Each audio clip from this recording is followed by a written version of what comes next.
Amerika Birləşmiş Ştatlarının prezidenti Donald Trumpın iştirakı ilə Azərbaycan və Ermənistan liderləri arasında keçiriləcək görüş müstəsna əhəmiyyətə malikdir və bu görüşdən müsbət nəticələr gözləmək mümkündür. Politoloq İlyas Hüseynov bunu Today Press TV-yə açıqlamasında deyib. O qeyd edib ki, mövcud geosiyasi reallıqlar fonunda ABŞ Cənubi Qafqaz regionuna xüsusi diqqətlə yanaşır və biz əvvəlki illərdə də Donald Trumpın geosiyasi strategiyasında Cənubi Qafqazın mühüm prioritetlərdən biri olduğunu müşahidə etmişik.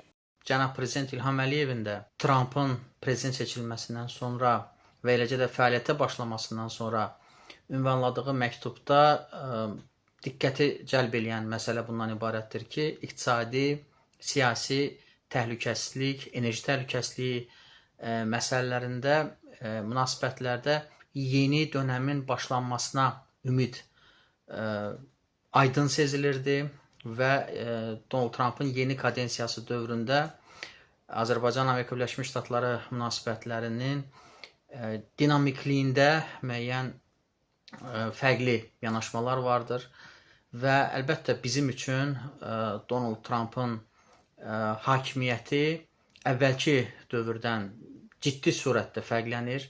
Çünki Biden-Blinken cütlüyünün Cənubi Qafqazda sülhə, təhlükəsizliyə, sabitliyə, dayanıqlı inkişafa böyük zərbə vurduğunun şahidi olmuşuq. Hazırda vəziyyət çox dəyişmişdir və eyni zamanda Cənab Prezident İlham Əliyevin Xankəndidə 3-cü Şuşa Qlobal Media Forumunda söylədiyi fikirlər həm də Donald Trumpın sosial şəbəkə hesabında paylaşılmışdı və bu həm də Azərbaycan-ABŞ ikitərəfli siyasi gündəliyini əhatə etməklə yanaşı, həm də Cənubi Qafqazda dayanıqlı inkişafa yönəlmiş fikirləridir. Siyasətçi düşünür ki, Vaşinqtonda keçiriləcək görüş səmərəli nəticələr verəcək. Onun sözlərinə görə, görüşdə Azərbaycan həm də Ermənistanla ABŞ arasında siyasi gündəliyin əsas istiqamətlərinin müzakirə olunacağı, eyni zamanda hazırda davam edən sülh sazişinin imzalanması ilə bağlı danışıqların intensivləşdirilməsi gözlənilir. İlyas Hüseynov iyulun 10-da baş tutan Əbu-Dabi görüşünü xatırladıb. Bunun ən böyük məşqi, ən böyük repetisiyası və danışıqlar müstəvisində təmas Birləşmiş Ərəb Əmirliklərinin paytaxtı Əbu-Dabidə həyata keçirilmişdir və çox konstruktiv görüş kimi yadda qaldı.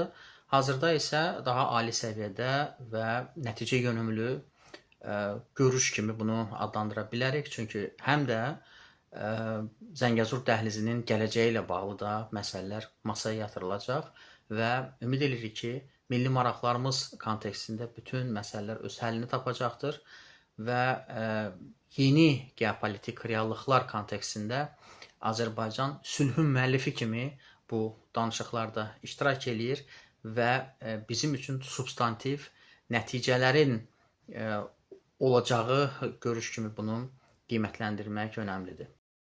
Qeyd edək ki, Azərbaycan prezidenti İlham Əliyev və Ermənistanın baş naziri Nikol Paşinyan Amerika Birləşmiş Ştatlarında rəsmi səfərdədirlər. Bakı vaxtı ilə 22:30-da rəsmi görüşlər başlayacaq. Qiymət Mahir, Namiq Abbasov, Today Press TV.